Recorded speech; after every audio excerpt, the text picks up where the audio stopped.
Chapter 31. Italy. Sinbad the Sailor. Towards the beginning of the year 1838, two young men belonging to the First Society of Paris, the Vicomte Albert de Morcerf and the Baron Franz d'Épinay, were at Florence. They had agreed to see the carnival at Rome that year, and that Franz, who for the last 3 or 4 years had inhabited Italy, should act as cicerone to Albert. As it is no inconsiderable affair to spend the carnival at Rome, especially when you have no great desire to sleep on the Piazza del Popolo or the Campo Vaccino, they wrote to Signor Pastrini, the proprietor of the Hôtel de Londres, Piazza di Spagna, to reserve comfortable apartments for them. Signor Pastrini replied that he had only 2 rooms and a parlour on the 3rd floor, which he offered at the low charge of a louis per diem. They accepted this offer, but wishing to make the best use of the time that was left, Albert started for Naples. As for Franz, he remained at Florence, and after having passed a few days in exploring the paradise of the Cascine and spending 2 or 3 evenings at the houses of the Florentine nobility, he took a fancy into his head, having already visited Corsica, the cradle of Bonaparte, to visit Elba, the waiting place of Napoleon. One evening, he cast off the painter of a sailboat from the iron ring that secured it to the dock at Leghorn, wrapped himself in his coat, and lay down and said to the crew, "To the island of Elba." The boat shot out of the harbour like a bird, and the next morning Franz disembarked at Portoferraio. He traversed the island after having followed the traces which the footsteps of the giant have left, and re-embarked for Marciana. 2 hours after he again landed at Pianosa, where he was assured that red partridges abounded. The sport was bad. Franz only succeeded in killing a few partridges, and like every unsuccessful sportsman, he returned to the boat very much out of temper. "Ah, if your Excellency chose," said the captain, "you might have capital sport." "Where?" "Do you see that island?" continued the captain, pointing to a conical pile rising from the Indigo Sea. "Well, what is this island?" "The island of Monte Cristo." "But I have no permission to shoot over this island." "Your Excellency does not require a permit, for the island is uninhabited." "Ah, indeed," said the young man. "A desert island in the midst of the Mediterranean must be a curiosity." "It is very natural. This island is a mass of rocks, and does not contain an acre of land capable of cultivation." "To whom does this island belong?" "To Tuscany." "What game shall I find there?" "Thousands of wild goats." "Who live upon the stones, I suppose," said Franz, with an incredulous smile. "No, but by browsing the shrubs and trees that grow out of the crevices of the rocks." "Where can I sleep?" "On shore in the grottos, or on board in your cloak.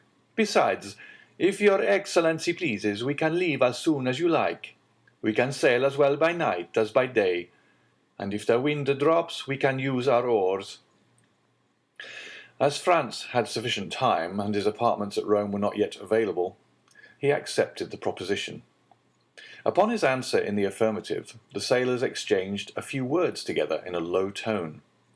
"Well," asked he, "what now? Is there any difficulty in the way?" "No," replied the captain, "but we must warn your Excellency that the island is an infected port." "What do you mean?" "Monte Cristo, although uninhabited, yet serves occasionally as a refuge for the smugglers and pirates who come from Corsica, Sardinia, and Africa, and if it becomes known that we have been there, we shall have to perform a quarantine for 6 days on our return to Leghorn." "The deuce! That puts a different face on the matter. 6 days! Why, that's as long as the Almighty took to make the world. Too long a wait. Too long." "But who will say your Excellency has been to Monte Cristo?" "Oh, I shall not," cried Franz. "Nor I, nor I," chorused the sailors. Then steer for Monte Cristo. The captain gave his orders. The helm was put up, and the boat was soon sailing in the direction of the island. Franz waited until all was in order, and when the sail was filled and the 4 sailors had taken their places, 3 forward and 1 at the helm, he resumed the conversation. "Gaetano," said he to the captain, "you tell me Monte Cristo serves as a refuge for pirates, who are, it seems to me, a very different kind of game from the goats." "Yes, your Excellency, and it is true." "I knew there were smugglers, but I thought that since the capture of Algiers and the destruction of the Regency, pirates existed only in the romances of Cooper and Captain Marryat." "Your Excellency is mistaken.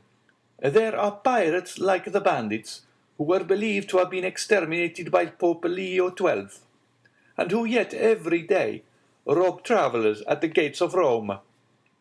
Has not your Excellency heard that the French charge d'affaires was robbed 6 months ago with 500 pieces of velletri?" "Oh yes, I heard that." "Well then, if, like us, your Excellency lived at Leghorn, you would hear from time to time that a little merchant vessel or an English yacht that was expected at Bastia, at Portoferraio, or at Civitavecchia has not arrived. No one knows what has become of it, but doubtless it has struck on a rock and foundered. Now this rock it has met has been a long and narrow boat, manned by 6 or 8 men, who have surprised and plundered it. Some dark and stormy night near some desert and gloomy island, as bandits plunder a carriage in the recesses of a forest." "But," asked Franz, who lay wrapped in his cloak at the bottom of the boat, "why do not those who have been plundered complain to the French, Sardinian, or Tuscan governments?" "Why?" said Gaetano with a smile. "Yes, why?" "Because in the first place they transfer from the vessel to their own boat whatever they think worth taking. Then they bind the crew hand and foot. They attach to everyone's neck a 24-pound ball. A large hole is chopped in the vessel's bottom, and then they leave her. At the end of 10 minutes, the vessel begins to roll heavily and settle down. First one gunwale goes under, then the other. Then they lift and sink again, and both go under at once. All at once there's a noise like a cannon. That's the air blowing up the deck. Soon the water rushes out of the scupper holes like a whale spouting. The vessel gives a last groan, spins around and disappears, forming a vast whirlpool in the ocean. And then all is over, so that in 5 minutes nothing but the eye of God can see the vessel where she lies at the bottom of the sea." "Do you understand now?" said the captain. "Why no complaints are made to the government, and why the vessel never reaches port?" It is probable that if Gaetano had related the previous to proposing the expedition, Franz would have hesitated. But now that they had started, he thought it would be cowardly to draw back. He was one of those men who do not rashly court danger, but if danger presents itself, combat it with the most unalterable coolness. Calm and resolute, he treated any peril as he would an adversary in a duel, calculated its probable method of approach, retreated, if at all, as a point of strategy, and not from cowardice, was quick to see an opening for attack, and won victory at a single thrust. "Bah," said he, "I have travelled through Sicily and Calabria. I have sailed 2 months in the archipelago, and yet I never saw even the shadow of a bandit or a pirate." "I did not tell your Excellency this to deter you from your project," replied Gaetano. "But you questioned me, and I have answered, that's all." "Yes, and your conversation is most interesting, and as I wish to enjoy it as long as possible, steer for Monte Cristo." The wind blew strongly. The boat made 6 or 7 knots an hour, and they were rapidly reaching the end of their voyage. As they drew near, the island seemed to lift from the sea, and the air was so clear that they could already distinguish the rocks heaped on one another, like cannonballs in an arsenal, with green bushes and trees growing in the crevices. As for the sailors, although they appeared perfectly tranquil, yet it was evident that they were on the alert, and that they carefully watched the glassy surface over which they were sailing, and on which a few fishing boats, with their white sails, were alone visible. They were within 15 miles of Monte Cristo when the sun began to set behind Corsica, whose mountains appeared against the sky, showing their rugged peaks in bold relief. This mass of rock, like the giant Adamastor, rose dead ahead, a formidable barrier, and intercepting the light that gilded its massive peaks, so that the voyagers were in shadow. Little by little, the shadow rose higher, and seemed to drive before it the last rays of the expiring day. At last, the reflection rested on the summit of the mountain, where it paused an instant, like the fiery crest of a volcano. Then gloom gradually covered the summit, as it had covered the base, and the island now only appeared to be a grey mountain that grew continually darker. Half an hour after, the night was quite dark. Fortunately, the mariners were used to these latitudes and knew every rock in the Tuscan archipelago, for in the midst of this obscurity France was not without uneasiness. Corsica had long since disappeared, and Monte Cristo itself was invisible. But the sailors seemed, like the lynx, to see in the dark, and the pilot, who steered, did not evince the slightest hesitation.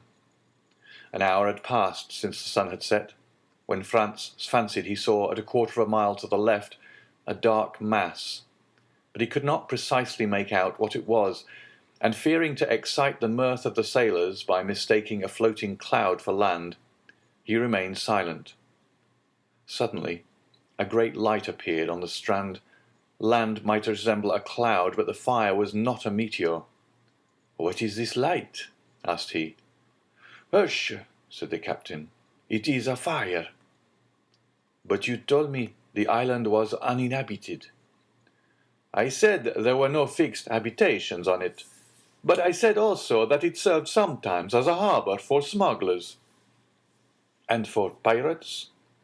"And for pirates," returned Gaetano, repeating Franz's words. "It is for that reason I have given orders to pass the island, for as you see, the fire is behind us." "But this fire," continued Franz, "it seems to me rather reassuring than otherwise. Men who did not wish to be seen would not light a fire." "Oh, that goes for nothing," said Gaetano. "If you can guess the position of the island in the darkness, you will see that the fire cannot be seen from the side or from Pianosa, but only from the sea." "You think, then, this fire indicates the presence of unpleasant neighbors?" "That is what we must find out," returned Gaetano, fixing his eyes on this terrestrial star. "How can you find out?" "You shall see." Gaetano consulted with his companions, and after 5 minutes' discussion, a manoeuvre was executed which caused the vessel to tack about. They returned the way they had come, and in a few minutes the fire disappeared, hidden by an elevation of the land. The pilot again changed the course of the boat, which rapidly approached the island, and was soon within 50 paces of it. Gaetano lowered the sail, and the boat came to rest. All this was done in silence, and from the moment that their course was changed, not a word was spoken. Gaetano, who had proposed the expedition, had taken all the responsibility on himself. The 4 sailors fixed their eyes on him, while they got out their oars and held themselves in readiness to row away, which, thanks to the darkness, would not be difficult. As for Franz, he examined his arms with the utmost coolness. He had 2 double-barreled guns and a rifle. He loaded them, looking at the priming, and waited quietly. During this time the captain had thrown off his vest and shirt, and secured his trousers round his waist. His feet were naked, so he had no shoes and stockings to take off. After these preparations, he placed his finger on his lips, and lowering himself noiselessly into the sea, swam towards the shore with such precaution that it was impossible to hear the slightest sound. He could only be traced by the phosphorescent line in his wake. This track soon disappeared, It was evident that he had touched the shore. Every one on board remained motionless for half an hour, when the same luminous track was again observed, and the swimmer was soon on board. "Well?" exclaimed Franz and the sailors in unison. "They are Spanish smugglers," said he. "They have with them 2 Corsican bandits." "And what are these Corsican bandits doing here with the Spanish smugglers?" "Alas," returned the captain with an accent of the most profound pity, "we ought always to help one another. Very often the bandits are hard-pressed by the gendarme or carabinieri. When they see a vessel and good fellows like us on board, they come and demand hospitality of us. You can't refuse help to a poor hunted devil. We receive them, and for greater security we stand out to sea. This costs us nothing, and saves the life, or at least the liberty, of a fellow creature, who on the first occasion returns the service by pointing out some safe spot where we can land our goods without interruption." "Ah," said Franz, "then you are a smuggler occasionally, Gaetano." "Your Excellency, we must live somehow," returned the other, smiling impenetrably. "Then you know the men who are now on Monte Cristo?" "Oh, yes. We sailors are like Freemasons, and recognize each other by signs." "And do you think we have nothing to fear if we land?" "Nothing at all. Smugglers are not thieves." "But these 2 Corsican bandits," said Franz, calculating the chances of peril. "It is not their fault that they are bandits, but that of the authorities." "How so?" "Because they are pursued for having made a stiff, as if it was not in Corsican's nature to revenge himself." "And what do you mean by having made a stiff? Having assassinated a man?" said Franz, continuing his investigation. "I mean that they have killed an enemy, which is a very different thing," returned the captain. "Well," said the young man, "let us demand hospitality of these smugglers and bandits. Do you think they will grant it?" "Without a doubt." "How many are they?" "4, and the 2 bandits make 6. "Just our number, so that if they prove troublesome, we shall be able to hold them in check. So for the last time, steer to Monte Cristo." "Yes, but your Excellency will permit us to take all due precautions." "By all means. Be as wise as Nestor and as prudent as Ulysses. I do more than permit. I exhort you." "Silence, then," said Gaetano. Every one obeyed. For a man who, like Franz, viewed his position in its true light, it was a grave one. He was alone in the darkness, with sailors whom he did not know, and who had no reason to be devoted to him, who knew that he had several thousand francs in his belt, and who had often examined his weapons, which were very beautiful, if not with envy, at least with curiosity. On the other hand, he was about to land, without any other escort than these men, on an island which had indeed a very religious name, but which did not seem to Franz likely to afford him much hospitality, thanks to the smugglers and bandits. The history of the scuttled vessels, which had appeared improbable during the day, seemed very probable at night. Placed as he was between 2 possible sources of danger, he kept his eye on the crew and his gun in his hand. The sailors had again hoisted sail, and the vessel was once more cleaving the waves. Through the darkness, Franz, whose eyes were now more accustomed to it, could see the looming shore along which the boat was sailing, and then, as they rounded a rocky point, he saw the fire more brilliant than ever, and about it 5 or 6 persons seated. The blaze illumined the sea for 100 paces around. Gaetano skirted the light, carefully keeping the boat in the shadow. Then, when they were opposite the fire, he steered to the centre of the circle, singing a fishing song, of which his companions sung the chorus. At the first words of the song, the men seated around the fire arose and approached the landing place, their eyes fixed on the boat, evidently seeking to know who the newcomers were and what were their intentions. They soon appeared satisfied and returned, with the exception of one who remained at the shore, to their fire, at which the carcass of a goat was roasting. When the boat was within 20 paces of the shore, the man on the beach, who carried a carbine, presented arms after the manner of a sentinel, and cried, "Who comes here?" in Sardinian. Franz coolly cocked both barrels. Gaetano then exchanged a few words with this man, which the traveller did not understand, but which evidently concerned him. "Will your Excellency give your name, or remain incognito?" asked the captain. "My name must rest unknown. Merely say I am a Frenchman, travelling for pleasure." As soon as Gaetano had transmitted this answer, the sentinel gave an order to one of the men seated round the fire, who rose and disappeared among the rocks. Not a word was spoken. Everyone seemed occupied. Franz with his disembarkment, the sailors with their sails, the smugglers with their goat. But in the midst of all this carelessness, it was evident that they mutually observed each other. The man who had disappeared returned suddenly on the opposite side to that by which he had left. He made a sign with his head to the sentinel, who, turning to the boat, said, "S'accomodi." The Italian "s'accomodi" is untranslatable. It means "at once." "Come, enter, you are welcome. Make yourself at home. You are the master." It is like that Turkish phrase of Molière's that so astonished the bourgeois gentleman by the number of things implied in its utterance. The sailors did not wait for a second invitation. 4 strokes of the oar brought them to land. Gaetano sprang to shore, exchanged a few words with the sentinel, then his comrades disembarked, and lastly came Franz. One of his guns was swung over his shoulder. Gaetano had the other, and a sailor held his rifle. His dress, half artist, half dandy, did not excite any suspicion, and consequently no disquietude.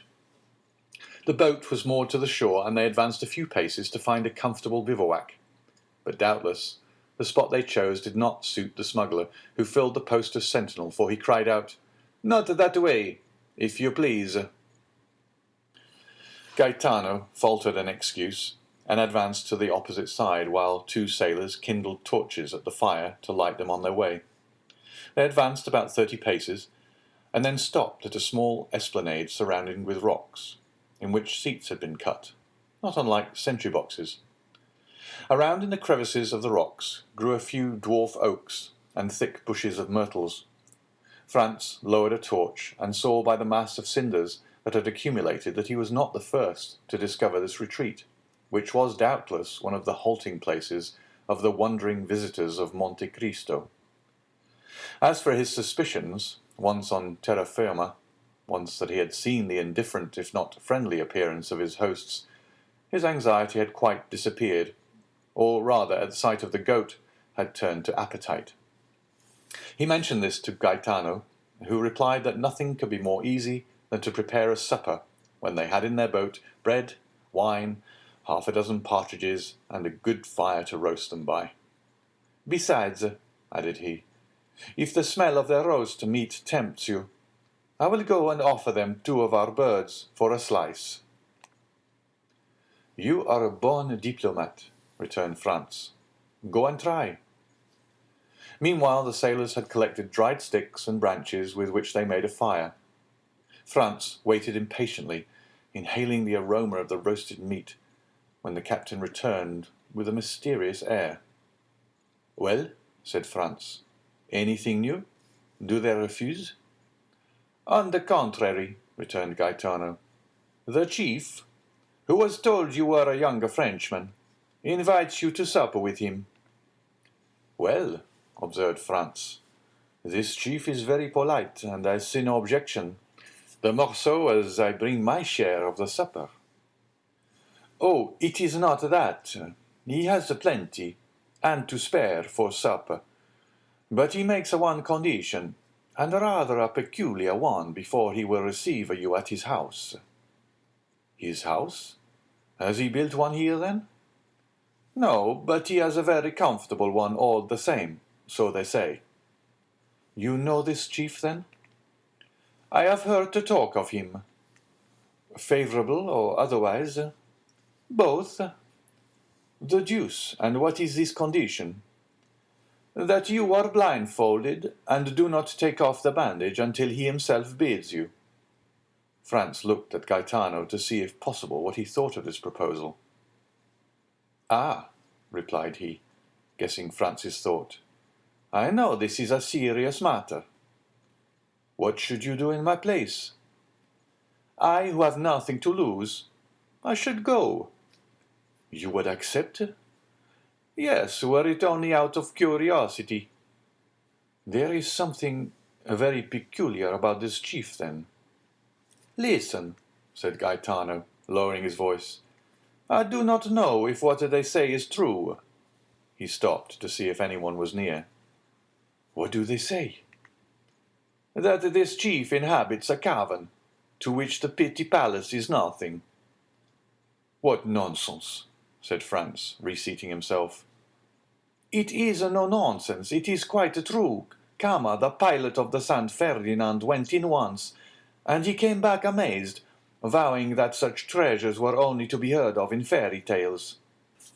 Do you know, observed Franz, that with such stories you make me think of Ali Baba's enchanted cavern.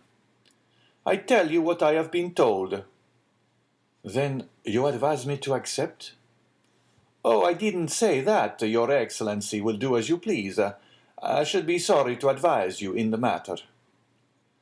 Franz pondered the matter for a few moments, concluded that a man so rich could not have any intention of plundering him of what little he had, and seeing only the prospect of a good supper, accepted. Gaetano departed with the reply. Franz was prudent, and wished to learn all he possibly could concerning his host. He turned towards the sailor, who, during this dialogue, had sat gravely plucking the partridges with the air of a man proud of his office, and asking him how these men had landed, as no vessel of any kind was visible. "Never mind that," returned the sailor. "I know their vessel." "Is it a very beautiful vessel?" "I would not wish for a bet to sail round the world." "Of what burden is she?" "About 100 tons, but she is built to stand any weather. She is what the English call a yacht." "Where was she built?" "I know not, but my own opinion is she is a Genoese."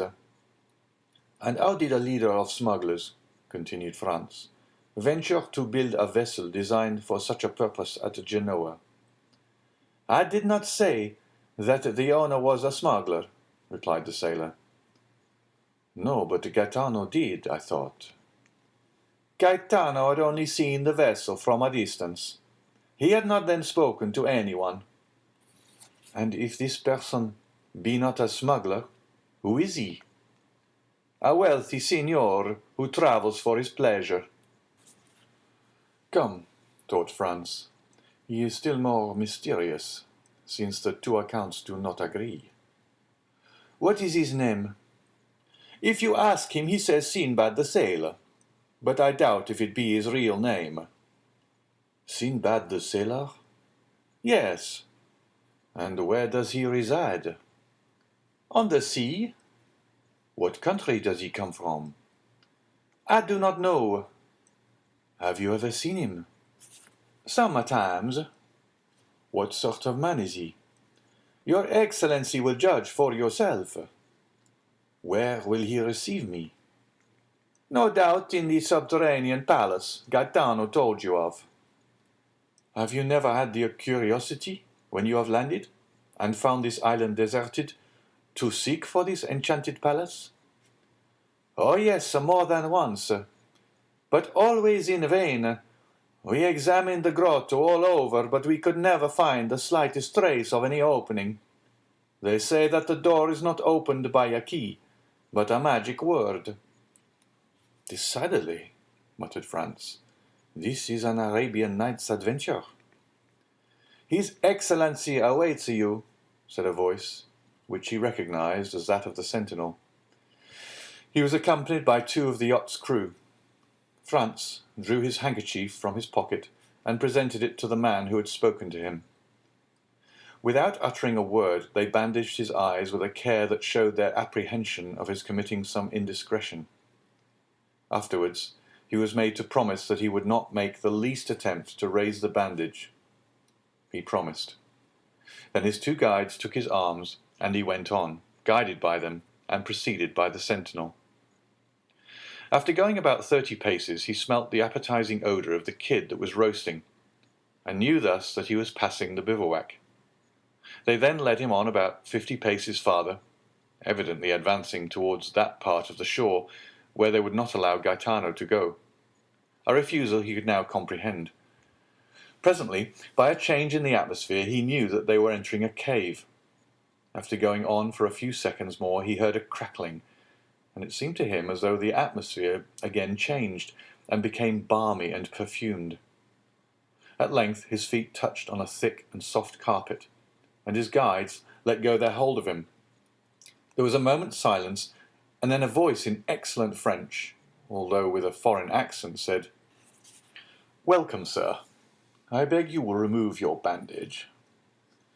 It may be supposed, then, Franz did not wait for a repetition of this permission, but took off the handkerchief and found himself in the presence of a man from 38 to 40 years of age, dressed in a Tunisian costume, that is to say, a red cap with a long blue silk tassel, a vest of black cloth embroidered with gold, pantaloons of deep red, large and full gaiters of the same colour, embroidered with gold like the vest, and yellow slippers. He had a splendid cashmere round his waist, and a small, sharp and crooked cangiar was passed through his girdle. Although of a paleness that was almost livid, this man had a remarkably handsome face. His eyes were penetrating and sparkling.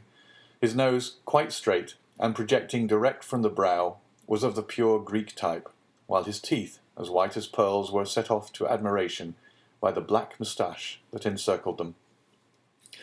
His pallor was so peculiar that it seemed to pertain to one who had been long entombed, and who was incapable of resuming the healthy glow and hue of life. He was not particularly tall, but extremely well made, and, like the men of the south, had small hands and feet.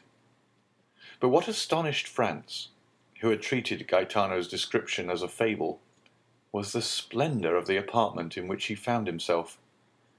The entire chamber was lined with crimson brocade, worked with flowers of gold. In a recess was a kind of divan, surmounted with a stand of Arabian swords in silver scabbards, and the handles resplendent with gems. From the ceiling hung a lamp of Venetian glass, of beautiful shape and colour, while the feet rested on a Turkey carpet, in which they sunk to the instep. Tapestry hung before the door by which Franz had entered, and also in front of another door, leading into a second apartment which seemed to be brilliantly illuminated.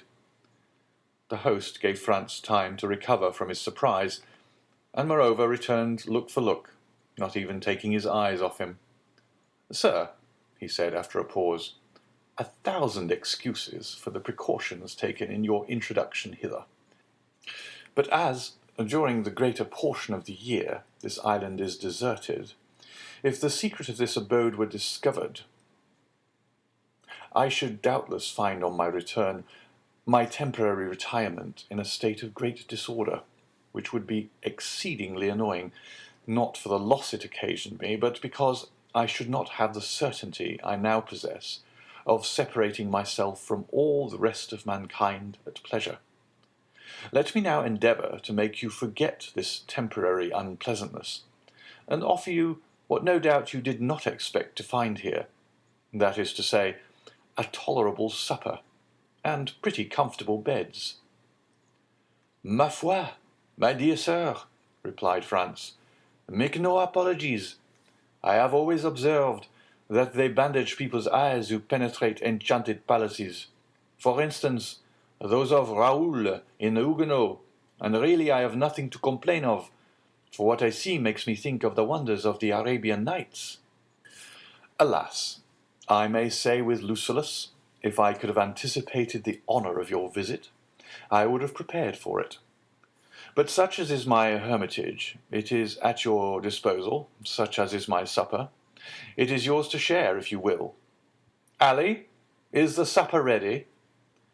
At this moment the tapestry moved aside, and a Nubian, black as ebony and dressed in a plain white tunic, made a sign to his master that all was prepared in the dining-room.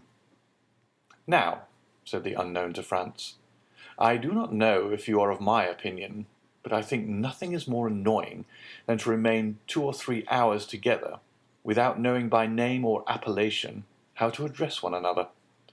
Pray observe that I too must respect the laws of hospitality to ask your name or title. I only request you to give me one by which I may have the pleasure of addressing you. As for myself, that I may put you at your ease, I tell you that I am generally called Sinbad the Sailor." "And I," replied Franz, "will tell you, as I only require this wonderful lamp to make me precisely like Aladdin, that I see no reason why at this moment I should not be called Aladdin. That will keep us from going away from the East, whither I am tempted to think I have been conveyed by some good genius." "Well then, Signor Aladdin," replied the singular Amphitryon, "you heard our repast announced. Will you now take the trouble to enter the dining-room, your humble servant going first, to show the way?" At these words, moving aside the tapestry, Sinbad preceded his guest. Franz now looked upon another scene of enchantment.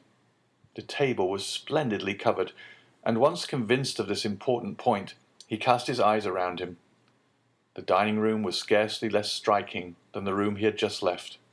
It was entirely of marble, with antique bas-relief of priceless value, and at the 4 corners of his apartment, which was oblong, were 4 magnificent statues, having baskets in their hands.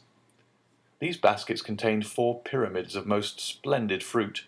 There were Sicily pine-apples, pomegranates from Malaga, oranges from the Balearic Islands, peaches from France, and dates from Tunis. The supper consisted of a roast pheasant garnished with Corsican blackbirds, a boar's ham with jelly, a quarter of a kid with tartar sauce, a glorious turbot, and a gigantic lobster. Between these large dishes were smaller ones containing various dainties. The dishes were of silver, and the plates of Japanese china. Franz rubbed his eyes in order to assure himself that this was not a dream.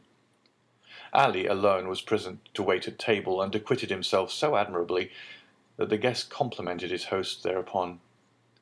"Yes," replied he, while he did the honours of the supper with much ease and grace.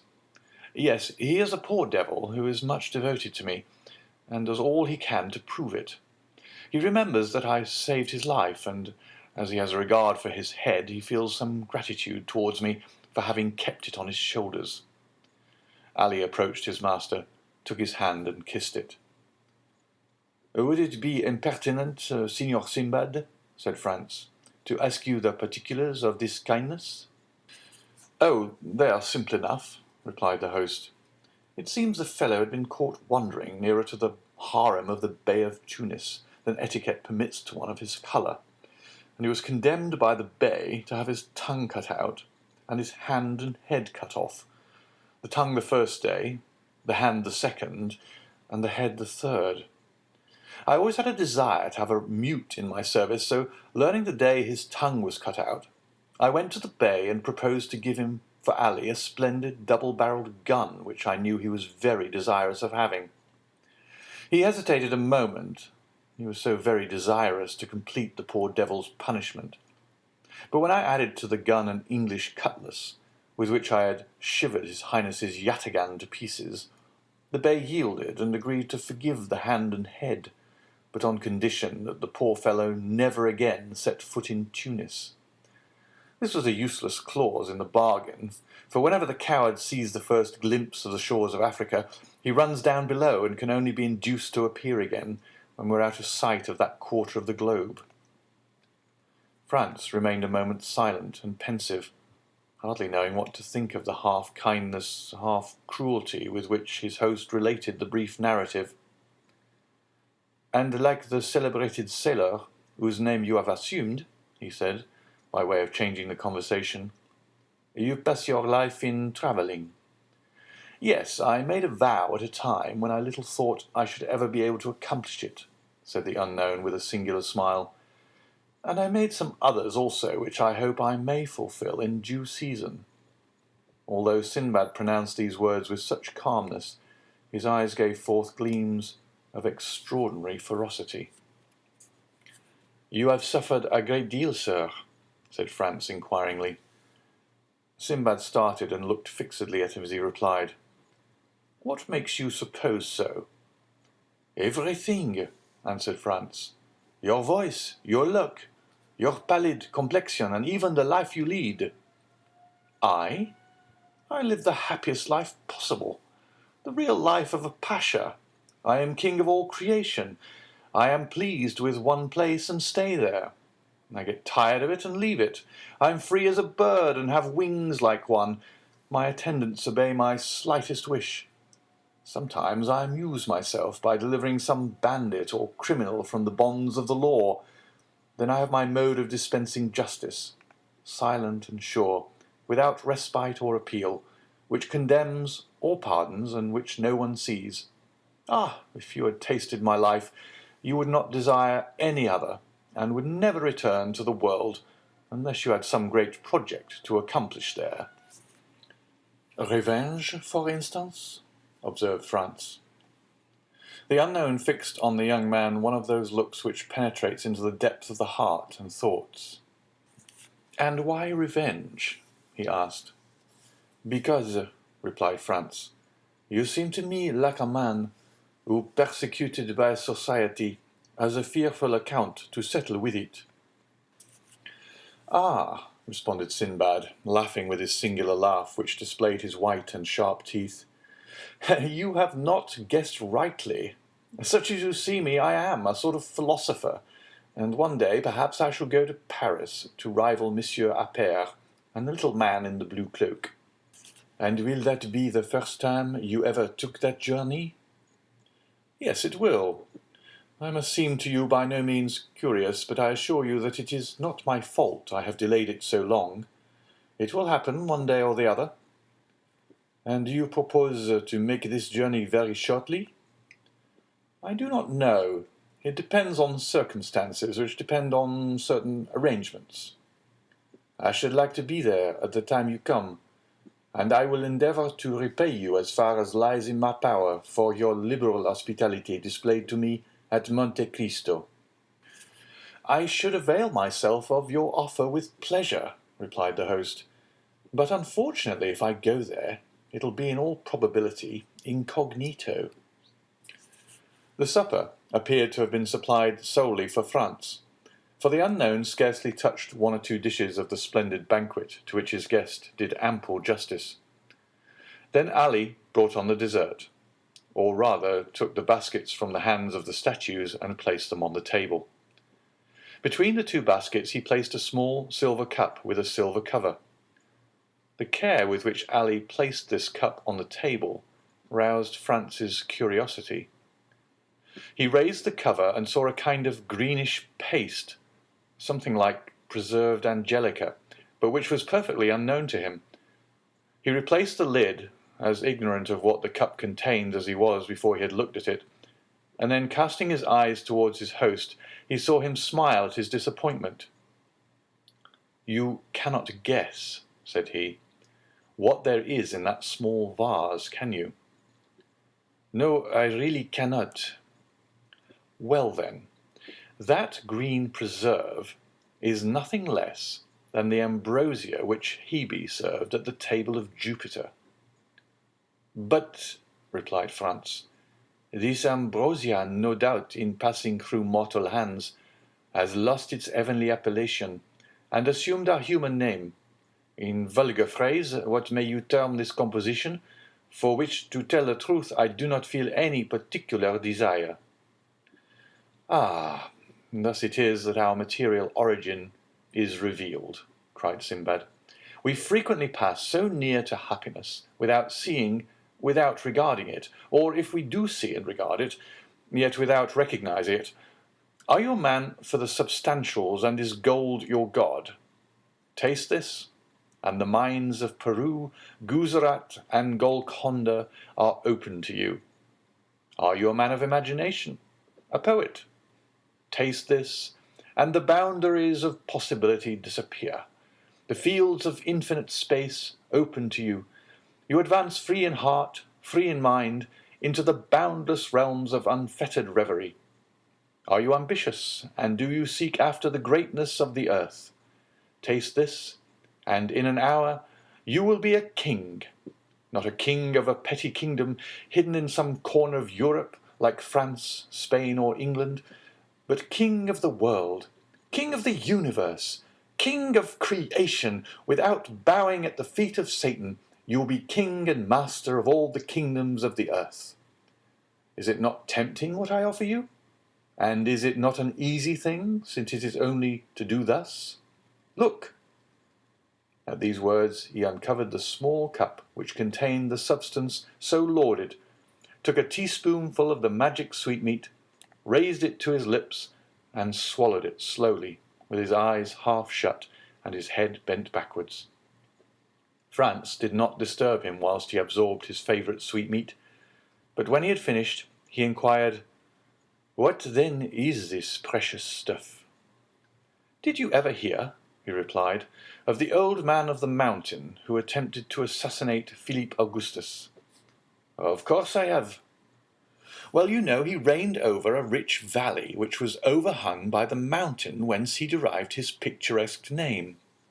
In this valley were magnificent gardens planted by Hassan ben Sabah, and in these gardens isolated pavilions. Into these pavilions he admitted the elect, and there, says Marco Polo, gave them to eat a certain herb, which transported them to paradise in the midst of ever-blooming shrubs, ever-ripe fruit, and ever-lovely virgins. What these happy persons took for reality was but a dream.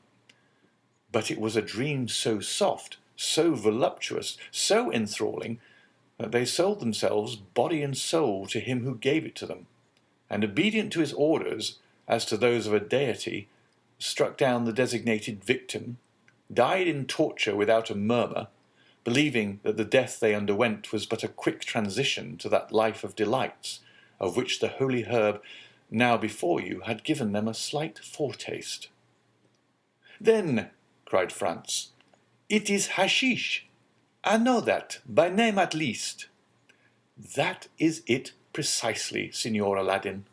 It is hashish, the purest and most unadulterated hashish of Alexandria, the hashish of Abu Ghor, the celebrated maker, the only man, the man to whom there should be built a palace inscribed with these words, 'A grateful word to the dealer in happiness.'" "Do you know," said Franz, "I have a very great inclination to judge for myself of the truth or exaggeration of your eulogies." "Judge for yourself, Signor Aladdin.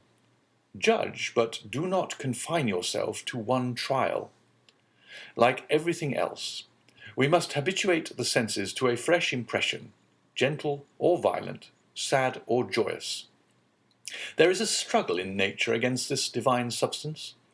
In nature which is not made for joy and clings to pain. Nature subdued must yield in the combat. The dream must succeed to reality, and then the dream reigns supreme. Then the dream becomes life, and life becomes the dream. But what changes occur? It is only by comparing the pains of actual being with the joys of the assumed existence that you would desire to live no longer, but to dream thus forever. When you return to this mundane sphere from your visionary world, you would seem to leave a Neapolitan spring for a Lapland winter, to quit paradise for earth, heaven for hell. Taste the hashish, guest of mine, taste the hashish."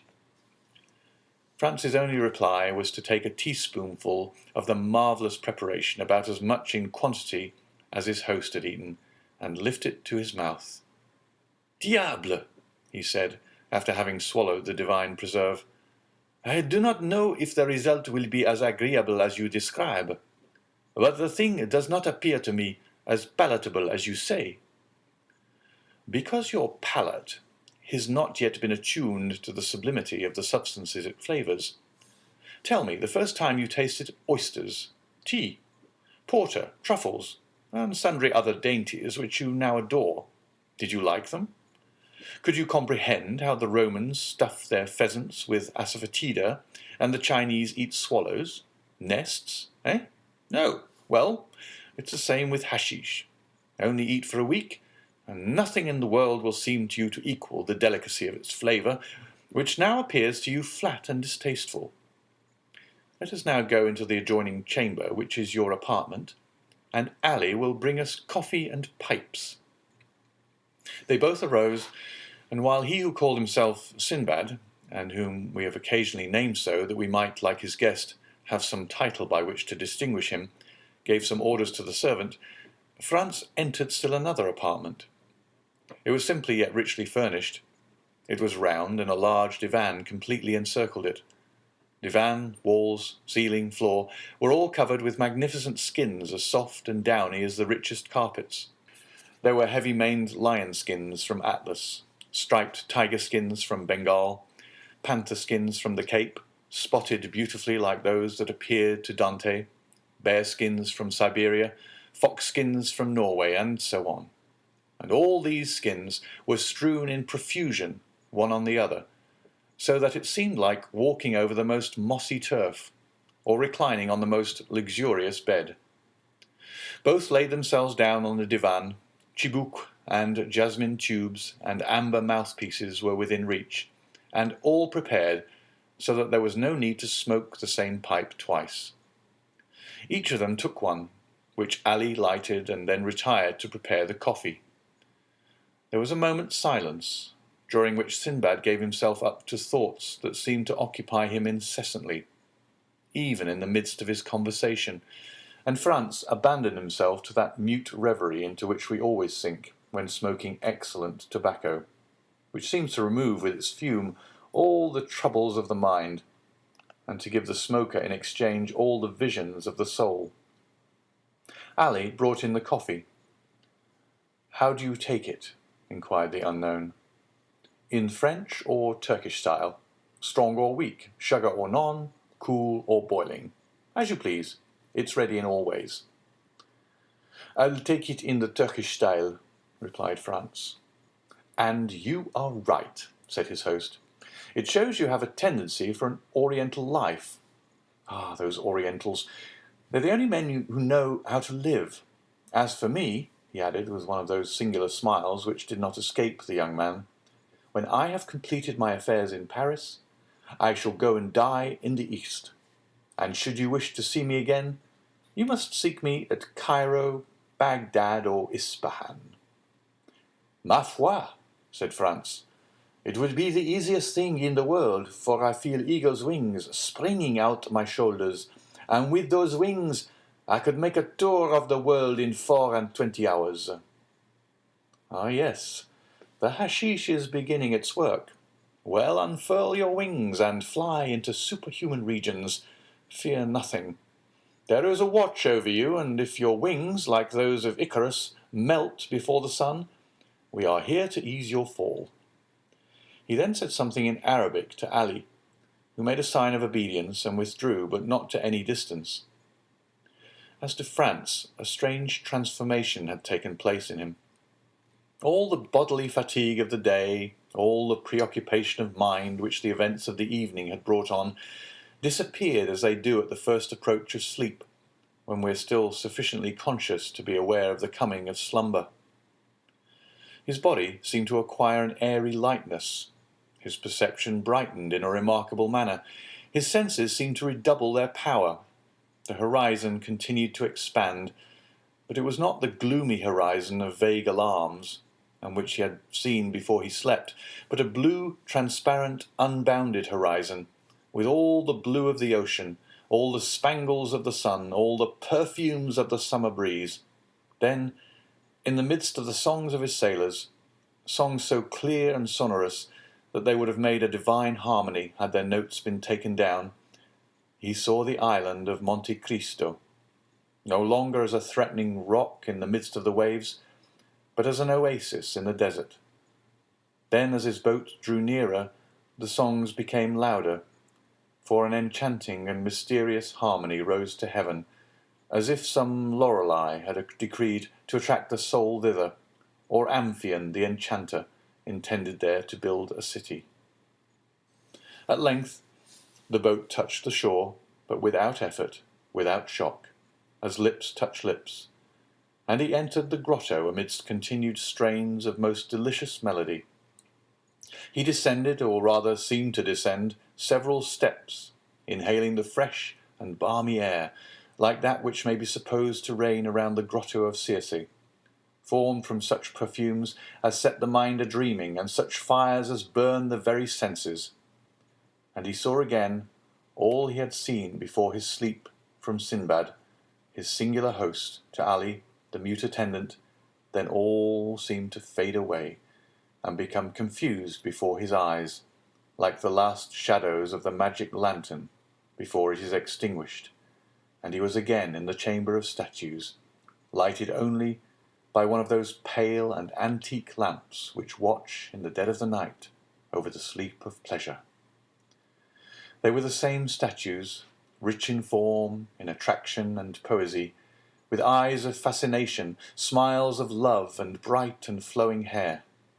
They were Phryne, Cleopatra, Messalina, those three celebrated courtesans. Then among them glided like a pure ray, like a Christian angel in the midst of Olympus, one of those chaste figures, those calm shadows, those soft visions, which seemed to veil its virgin brow before those marble wantons.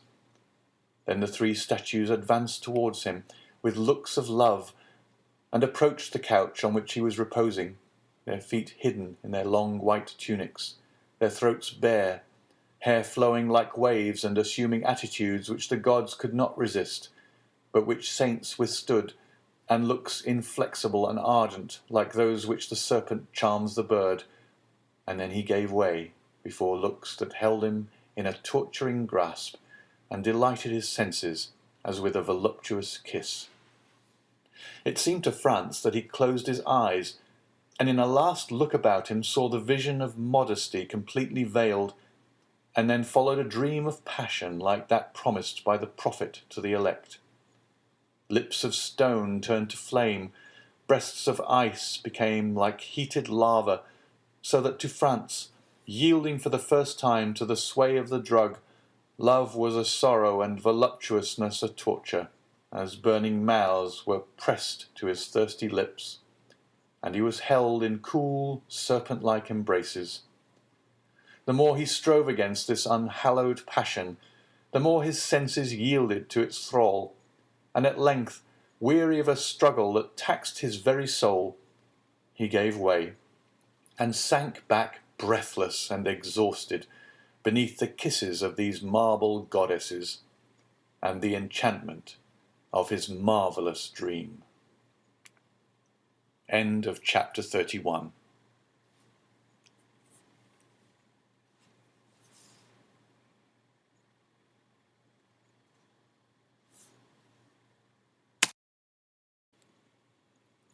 Chapter 32. The Waking. When Franz returned to himself, he seemed still to be in a dream. He thought himself in a sepulchre into which a ray of sunlight in pity scarcely penetrated. He stretched forth his hand and touched stone.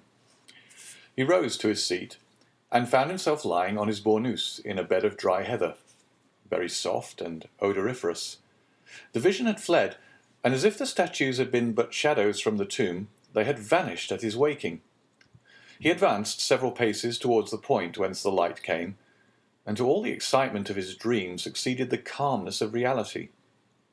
He found that he was in a grotto, went towards the opening, and through a kind of fanlight saw a blue sea and an azure sky. The air and water were shining in the beams of the morning sun. On the shore the sailors were sitting, chatting and laughing, and at 10 yards from them the boat was at anchor, undulating gracefully on the water. There for some time he enjoyed the fresh breeze which played on his brow, and listened to the dash of the waves on the beach, that left against the rocks a lace of foam as white as silver. He was for some time without reflection or thought for the divine charm which is in the things of nature, especially after a fantastic dream. Then gradually this view of the outer world, so calm, so pure, so grand, reminded him of the elusiveness of his vision, and once more awakened memory. He recalled his arrival on the island, his presentation to a smuggler chief, a subterranean palace full of splendor, an excellent supper, and a spoonful of hashish. It seemed, however, even in the very face of open day, that at least a year had elapsed since all these things had passed, so deep was the impression made in his mind by the dream, and so strong a hold had it taken over his imagination. Thus, every now and then, he saw in fancy amid the sailors, seated on a rock or undulating in the vessel, one of the shadows which had shared his dream with looks and kisses. Otherwise his head was perfectly clear, and his body refreshed. He was free from the slightest headache. On the contrary, he felt a certain degree of lightness, a faculty for absorbing the pure air and enjoying the bright sunshine more vividly than ever. He went gaily up to the sailors, who rose as soon as they perceived him, and the patron, accosting him, said, "The Signor Sinbad has left his compliments for your Excellency, and desires us to express the regret he feels at not being able to take his leave in person. But he trusts you will excuse him, as very important business calls him to Malaga." "So then, Gaetano," said Franz, "this is then all reality. There exists a man who has received me in this island, entertained me right royally, and is departed while I was asleep. He exists as certainly as that you may see his small yacht with all her sails spread, and if you will use your glass, you will, in all probability, recognize your host in the midst of his crew." So saying, Gaetano pointed in a direction in which a small vessel was making sail towards the southern point of Corsica. Franz adjusted his telescope and directed it towards the yacht. Gaetano was not mistaken. At the stern, the mysterious stranger was standing up, looking towards the shore, and holding a spyglass in his hand. He was attired as he had been on the previous evening, and waved his pocket handkerchief to his guest in token of adieu. Franz returned the salute by shaking his handkerchief, as an exchange of signals. After a second, a slight cloud of smoke was seen at the stern of the vessel, which rose gracefully as it expanded in the air, and then Franz heard a slight report. "There, do you hear?" observed Gaetano. "He is bidding you adieu." The young man took his carbine and fired it in the air, but without any idea that the noise could be heard at the distance which separated the yacht from the shore.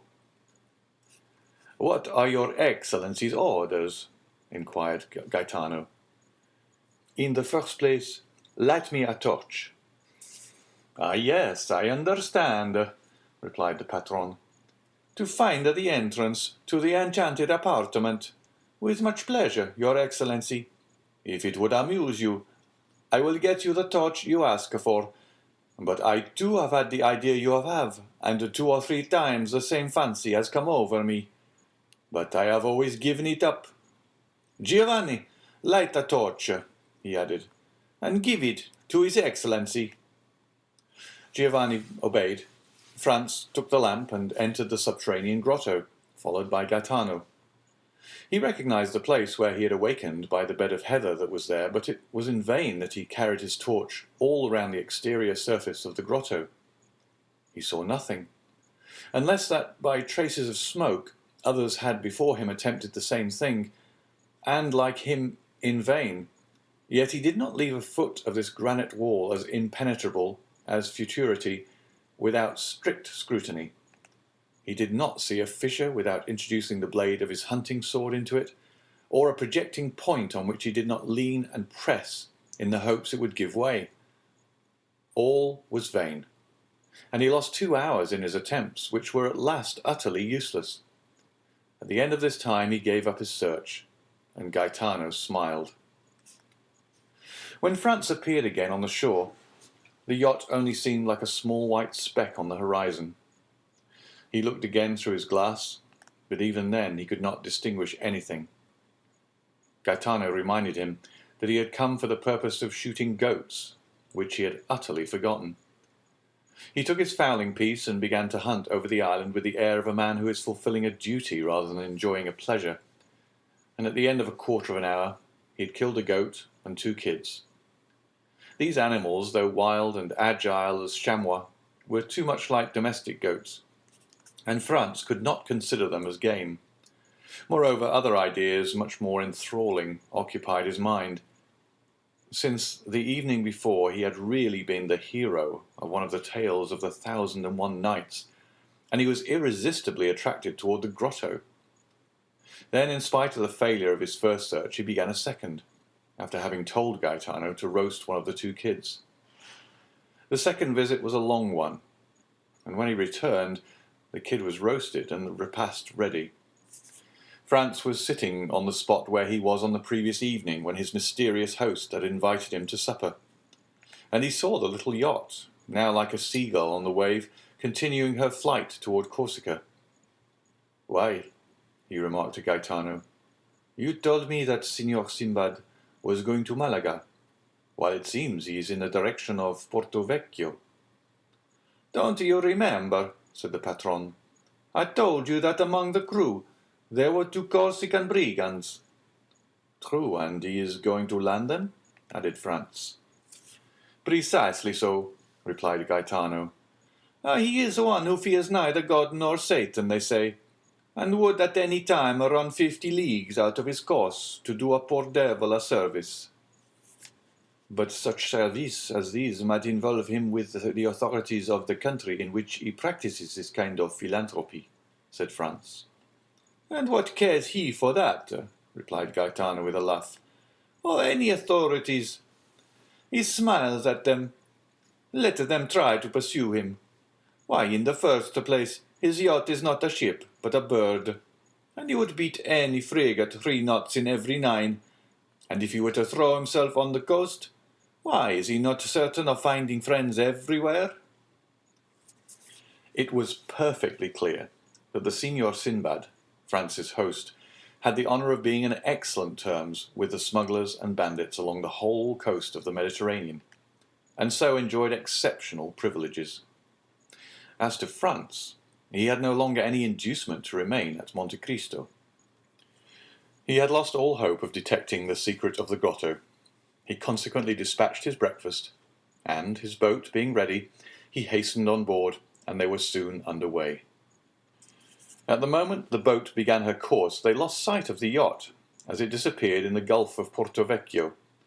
With it was effaced the last trace of the preceding night, and then supper, Sinbad, hashish, statues, all became a dream for Franz. The boat sailed on all day and all night, and next morning, when the sun rose, they had lost sight of Monte Cristo. When Franz had once again set foot on shore, he forgot, for the moment at least, the events which had just passed, while he finished his affairs of pleasure at Florence, and then thought of nothing but how he should rejoin his companion, who was awaiting him at Rome. He set out, and on the Saturday evening reached the Eternal City by the mail coach. An apartment, as we have said, had been retained beforehand, and thus he had but to go to Signor Pastrini's hotel. But this was not so easy a matter, for the streets were thronged with people, and Rome was already a prey to that low and feverish murmur which precedes all great events. And at Rome there are 4 great events in every year: the Carnival, Holy Week, Corpus Christi, and the Feast of St. Peter. All the rest of the year the city is in that state of dull apathy between life and death which renders it similar to a kind of station between this world and the next, a sublime spot, a resting place full of poetry and character, and at which Franz had already halted 5 or 6 times, and at each time found it more marvellous and striking. At last he made his way through the mob, which was continually increasing and getting more and more turbulent, and reached the hotel. On his first inquiry he was told, with the impertinence peculiar to hired hackney coachmen and innkeepers with their houses full, that there was no room for him at the Hôtel de Londres. Then he sent his card to Signor Pastrini and asked for Albert de Morcerf. This plan succeeded, and Signor Pastrini himself ran to him, excusing himself for having made his Excellency wait, scolding the waiters, taking the candlestick from the porter, who was ready to pounce on the traveller and was about to lead him to Albert, when Morcerf himself appeared. The apartment consisted of 2 small rooms and a parlour.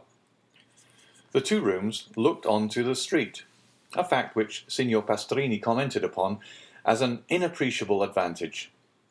The rest of the floor was hired by a very rich gentleman who was supposed to be a Sicilian or Maltese, but the host was unable to decide to which of the 2 nations the traveller belonged.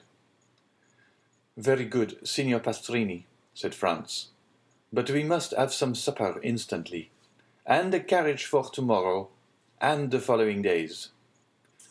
"As to supper," replied the landlord, "you shall be served immediately. But as for the carriage—" "What as to the carriage?"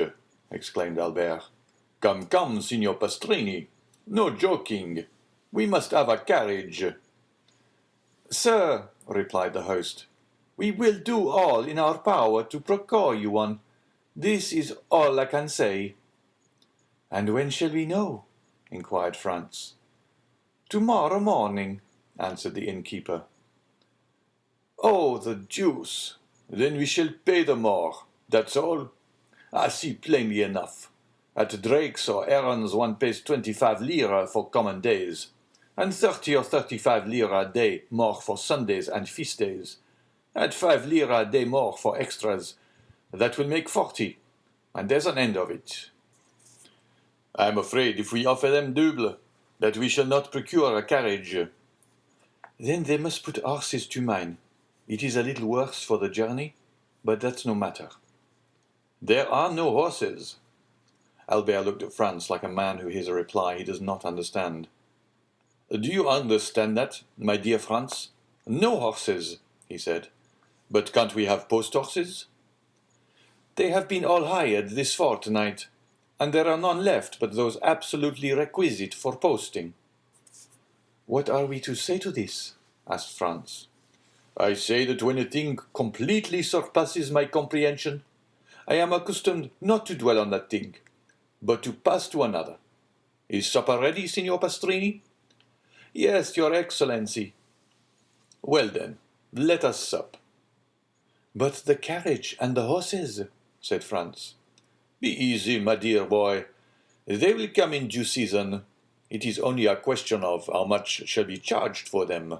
Morcerf, then with that delighted philosophy which believes that nothing is impossible to a full purse or well-lined pocket-book, supped, went to bed, slept soundly, and dreamed he was racing all over Rome at carnival time in a coach with 6 horses. End of chapter 32.